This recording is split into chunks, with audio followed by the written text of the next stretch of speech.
Au milieu des débris, le personnel de la clinique universitaire de Zaporijia ne peut que constater les dégâts. Ici, toutes les fenêtres ont été soufflées par une frappe aérienne russe ce dimanche et le matériel médical est inutilisable. Désormais, l'établissement ne peut plus fournir les soins nécessaires aux patients hospitalisés. Hier, j'étais de garde. Tout s'est produit soudainement. Après l'alerte aérienne, une bombe a frappé, faisant voler en éclats toutes les fenêtres du bâtiment d'hospitalisation. Heureusement, les patients avaient été éloignés des fenêtres à temps, puis descendus au sous-sol.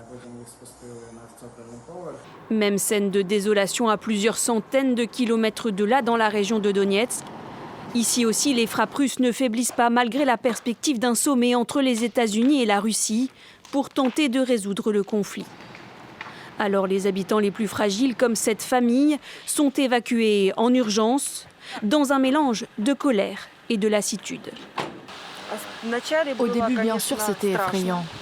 Ensuite, la haine pour les Russes est devenue encore plus forte. Mais maintenant, c'est un peu plus calme d'une certaine manière. Mais je vous le dis, psychologiquement, c'est très difficile. C'est étouffant.